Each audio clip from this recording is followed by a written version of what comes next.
আজকে আমাদের নিজের ভুলের কারণেই আমাদের পেজ কিংবা প্রোফাইল গ্রোথ হচ্ছে না। তো এই হচ্ছে বিষয়।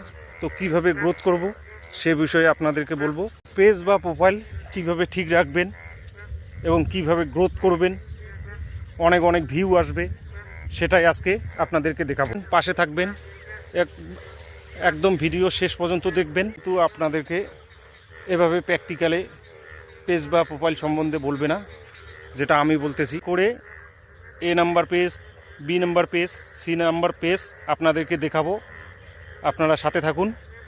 এর পেজকে গ্রোথ করতে হলে অবশ্যই যেই বিষয়গুলো মাথায় রাখতে হবে সেগুলো চলে যাচ্ছি একদম পেজ নাম্বার 1-এ। তো দেখো এই পেজ নাম্বার 1-এ কেন এত ভিউ হয়, এত তাদের সুন্দর page, million million view, million million follower. এই পেজটি হলো এ নাম্বার, অর্থাৎ এ ক্যাটাগরির পেজ। এই পেজটাতে যেটা হয় দেখো,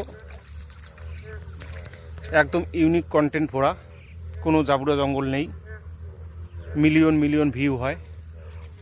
তার কারণ আছে সঠিক সময়ে সঠিকভাবে তারা তাদের যে কন্টেন্টগুলো আছে সেগুলো সবার সামনে শেয়ার করে।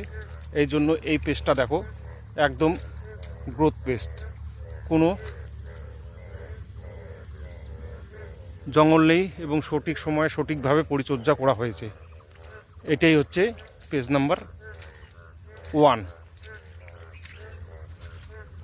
বা এ গ্রেড পেজ। প্রোফাইল বা পেজ এটা হচ্ছে বি নাম্বার পেজ, ঠিক আছে।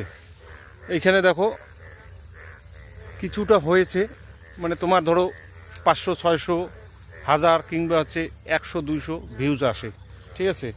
অবস্থা কেন এই দেখো একদম জঙ্গল হয়ে আছে। ইউনিক যে হচ্ছে কন্টেন্ট হয় সেই কন্টেন্টের অভাবে এইরকম হয়ে থাকে, ঠিক আছে। তো প্রথমে যেটা করতে হবে ইউনিক কন্টেন্ট তৈরি করতে হবে।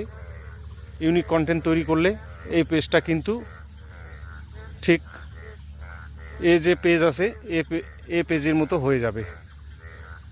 এই হলো আইডি নাম্বার সি। দেখো অবস্থা, এই যে আইডিটা আছে এই আইডিটা কি হয়েছে, ধরো খুলছি আর কি। আইডিটা খোলার পরে কোনো রকম কাজ করেনি, সপ্তাহে হোক মাসে হোক যে কোনো 1-2টা পোস্ট করে, ঠিক আছে। এই আইডিটা গ্রোথ করতে হলে অনেক পরিশ্রমের দরকার আছে, ঠিক আছে। এই হচ্ছে বিষয়।